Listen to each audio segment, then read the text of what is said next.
Ito ang nag-trending kamakailan na produkto ng isang luxury brand ng pabango sa France. Kapag ito raw ay sinindihan, naglalabas ng relaxing lemongrass notes na may mosquito repelling effect. Ito ang Citronelle Incense Scented Spiral. Its fresh, herbaceous scent creates an outdoor oasis. Lakas makasosyal! Pero ang insenso, dinog show. Ang Citronelle Incense Scented Spiral daw kasi walang pinagkaiba sa pantepok sa lamok, ang katol. Lahat ng lamok? Tepok! Ang presyo, 45 euros o mahigit 3,000 pesos. Hindi pa kasama riyan ang lalagyan na 140 euros o halos 10,000 pesos. Tao na yung napapatay yata niyan eh. Mahal eh. Siguro nagtataboy ng mga ng masasamang tao. Kaya si Maricel na aminadong walang 3,000 pesos na pambili ng luxury katol na yan, mananatili raw loyal sa classic na katol. Marami kasing parang mga lumilipad-lipad ng mga lamok-lamok. Hindi po talaga ako makatulog pag wala akong katol. Kada araw, nakakaubos si Maricel ng 3 mag-asawang katol o 6 na piraso. Marami kasi ito sa ilalim, mga lamok kumakagat sa mga paa namin pagka kumakain kami. Ang salitang katol, pinaniniwalaang nanggaling sa salitang Hapon na katori senko. Ka, lamok, tori, to take. Tas senko, insenso. Sa lengguwahe nila, may mga pagkakataon na pagpapalit nila yung L tsaka R. Dito sa Pilipinas, naging katol. Dito naman sa Pilipinas, ang kauna-unahang paggawaan ng katol narito sa Mandaue City sa Cebu. Mahigit 6 na dekada na itong negosyo ng pamilya ni Ralph. Ever since 1961, kami yung the only po nagpo-produce ng mosquito coils dito sa Pilipinas. Kada araw, mahigit 1 million na piraso ng mosquito coil ang nagagawa ng kanilang mga makina na galing pa ng Japan. This was one of the most crucial na mga machinery po namin dito kasi dito po yung nag-perform sa mosquito coil and pagmimix ng masa.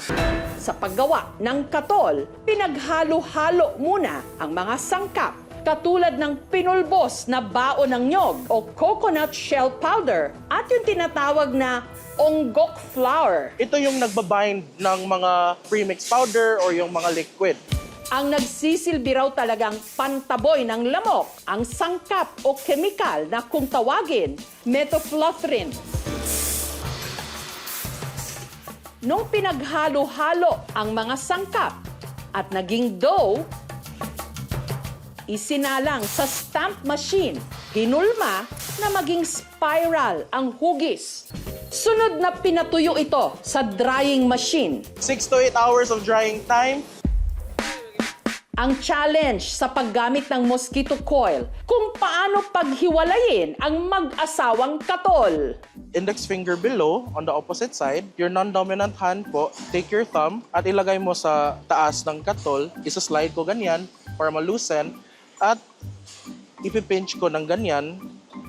I-wiggle ko saglit and magsaseparate siya. Bawat pack ng katol na ibibenta mula 16 to 20 pesos. Ang nagsimula raw ng family business ni na Ralph, ang kanyang lolo Ernesto, na noong dekada 50, nagkamalarya. He decided na naghahanap siya ng solution para sa problemang ito. Pumili siya ng mga machinery. Si Ralph na ngayon ang namamahala ng kanilang family business. I keep it a promise na I serve the same purpose as my grandfather. Meron kasi siyang component na tinatawag na formaldehyde. Pwede siyang mag-cause ng inflammatory reaction sa baga na pwede mag-cause ng pagsikip ng daanan ng hangin, pag-ubo, hirap sa paghinga. Very well ventilated yung area dapat. So hindi dapat kayo na-expose mismo dun sa usok ng katol. Bago umalingaw-ngaw ang boses ng mga estudyante ngayong pasukan, ito raw muna ang maririnig sa classroom na ito, dito sa Binangonan, Rizal. Mga pitik, mula sa tali ng 73 anyos na si Mang Rodi. Ito raw ang kanyang paraan para guhitan ng perfect straight lines ang mga bisara. Nung araw, utusan na yung bata, wala namang writing sa blackboard. Ayun, madali maturo doon sa mga bata sa ginawa namin yung blackboard kasi sabi ng mga bata, ay, parang papel. Noong nakaraang linggo, sa Cainta, Rizal naman nagpunta si Mang Rodi kasama ang kaibigan niyang si Galo para alukin ang mga teacher doon ng kanyang serbisyo. Una muna nilang tinungkab ang mga naiwang masking tape sa blackboard. Kailan malinis bago pinturahan. Kailan pag nasulatan sila, hindi lumulukso ang tiyok. At saka ito pininturahan ni Galo. Si Mang Rodi naman, sinukat ang gilid ng blackboard at saka nilagyan ito ng mga marka.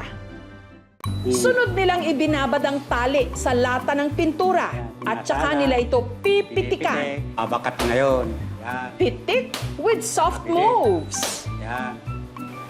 Yan. Yan. Kailan batakin mo ng gusto ito. Huwag yung nakalaylay. Ang mga bahagi na hindi nalagyan ng pintura, pinupulido ni Mang Rodi gamit ang tali at kutsarita. Ilang taon na makakabisado ko mamaya. Kahit nakapikit? Kahit kumikit ako, pwede. Ayan, hindi ko titinan, ha? Tututok ko lang dito, ayan. Ayan, Madali ko na po matuturoan ang aking mga estudyante na magsulat ng maayos. Tubong Isabela Province, si Mang Rodi. Grade 3 lang daw ang kanyang natapos noong dekada 70 na masukang maintenance staff sa library ng isang universidad. Tutulong lang, bubuhat ng libro, kung ano-ano doon, nag-i-stamp, kung ano, makaroon ng diary doon sa library. Yun, minsan nababasa ko rin yun. Parang naasahan ng utak ko. Pero nung nagpalit daw ng pamunuan ang pinasukan niyang eskwelahan, si Mang Rodi nawalan ng trabaho. Nakita kong teacher na inuutusan yung bata magsulat din sa blackboard, writing. Wala namang writing ang blackboard. Pinag-aralan namin yung pagpitik-pitik yan. Ang kinikita nila rito ngayon, mula 3 to 10,000 pesos kada araw. Malaking tulong man daw ang kita niya sa trabahong ito. Wala raw tatalo sa pakiramdam na makitang umaasenso ang mga estudyanteng gumamit ng ginuhitan niyang pisara. Sir, ano na kayo? Attorney, sir. Sabi kong ganun. Masaya ako. Parang tinulungan mo sila sa pag-aaral nila. Yung mga linya na ginagawa ni Tatay Rodi dun sa blackboard, para bang naging linya na rin ng magandang kinabukasan para dun sa ating mga mag-aaral. Tuwid man o paikot-ikot ang buhay, kapit lang. Dahil ika nga nila, life is what you make it. Sa buhay, ikaw ang bida at magdidikta ng iyong kwento.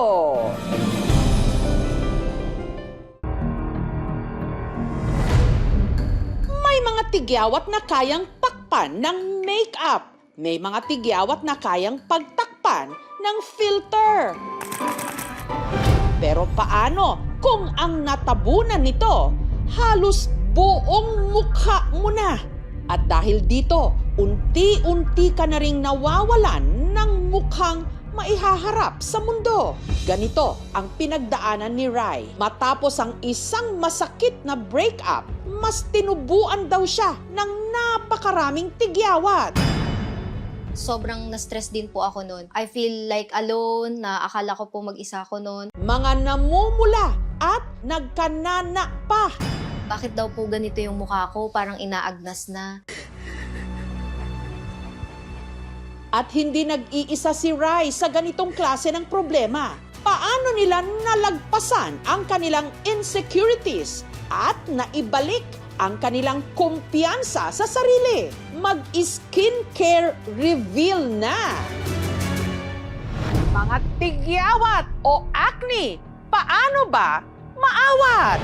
14 anyos lang si Rai nang una siyang nagka-pimple. Mga butlig-butlig lang po siya sa mukha. So bumili po ako nung skincare na yon. Naging makinis po ako ulit. Pero pagtungtong daw niya ng kolehiyo, Nagulat po ako, bumalik po siya. Nag-start na tumubo po yung malalaking acne. Ang kanyang mga acne, mas lalo raw lumala nang nagka-long distance relationship sila ng kanyang nobyo noon. I feel like alone. I know nagdulot din po siya ng stress kaya po nagka-acne po ako. Dahil pakiramdam ni Rai, wala na siyang mukhang maihaharap sa kanyang nobyo, nakipaghiwalay siya rito. Hindi na po ako lumalabas ng bahay. Nakipag-break na lang din po ako para mag-focus po ako sa sarili ko. Eventually po kasi, kailangan ko po na mag-resign sa work. So, lumipat po ako sa Manila. Nahihiya pa po nga po ako nun magtrabaho tsaka mag-apply. Nakarinig po ako ng word na bakit daw po ganito yung mukha ko, parang inaagnas na. Kasi nga po, puro nana. Nawalan po ako ng confidence na lalo pa. Umattend po ako ng event noon. Naka-face mask lang ako all throughout the event. Yung mga sugat ko po talaga, dumidikit na siya sa face mask, so ang sakit. Pinagtitinginan din ako ng mga tao, kaya ayoko talagang hubarin yung face mask ko. Tapos kumain po ako sa loob ng CR. Ganun po yung nangyari nun. Sobrang hiyang-hiya ako na makita ako ng mga tao na ganun yung itsura ko. Nawalan na po ako ng pag-asa na ang ganda-ganda ko noon. Bakit nagkaganito yung mukha ko? This month, we are... Si Rai, humanap ng trabaho na work from home ang setup. Nag-live selling po ako, pero dapat may filter po yung face ko. Kalaunan, naglakas loob siyang ibahagi online ang kanyang mga pinagdaraanan. Hello, it's Rai and welcome to my online diary. Skin update lang po mga sis. May clinic po na nag-contact sa akin, tapos willing daw po silang tulungan ako na kuminis po yung mukha ko. 6 months din po kami naggamutan. Nang gumaling ang kanyang mga acne, sunod siyang sumailalim sa treatment para ayusin naman ang mga naiwang peklat ng mga ito o acne scars. They're doing the subsession, which is yun yung gagawin ulit sa akin ni Doc. Kaya ito yung skin. Ganyan, nakaganyan yung skin mo. Kasi merong humihila dito. Kaya ang subcision, kinakap mo yun. May 3 treatment po na ginagawa sa akin per session. Nasa 30,000 daw po siya. Pero sinagot po nila yon. At makalipas lang ang ilang session, eto na ang mukha ni Rai ngayon.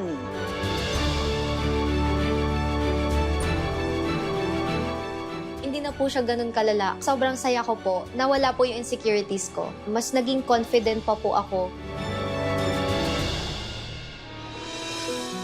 Ang kanyang puso na pinaiyak ng kanyang acne problem noon, kamusta na ngayon? 5 months na po kami ngayon. Sabi nga nila, trust the process. Hindi mo naman daw makikita yung bigger picture sa umpisa, pero kapag after ilang years, mas maiintindihan mo bakit mo yun naranasan. Ang pimple nabubuo dahil sa baradong pores ng ating balat. Yung lifestyle mo, lack of sleep, eating the wrong food, yun yung mga trigger factors na pwedeng mag-stimulate ng sebaceous gland to enlarge and therefore produce pimples. Ang tourism student noon na si Trisha, dahil pirmi raw nakaharap sa mga tao, ang kanyang remedyo para takpan ang kanyang tigyawat, makeup. Kahit po mag-apply ako ng makeup, hindi pa rin niya tatakluban yung redness and then yung texture ng skin ko. Itchy siya and then mapula, tapos meron pong mga nana. Akala po nila, puro pagpapaganda lang po yung iniisip ko or skincare. Pero hindi po nila alam. Nai-stress na po ako, nade-depress na po ako. Sinasabi po nila para daw po akong tigyawat na tinubuan ng mukha. Pangamba niya, baka ang kanyang mga acne pa ang maging balakid sa pangarap niyang maging flight attendant. Ako po mismo yung tumatanggi.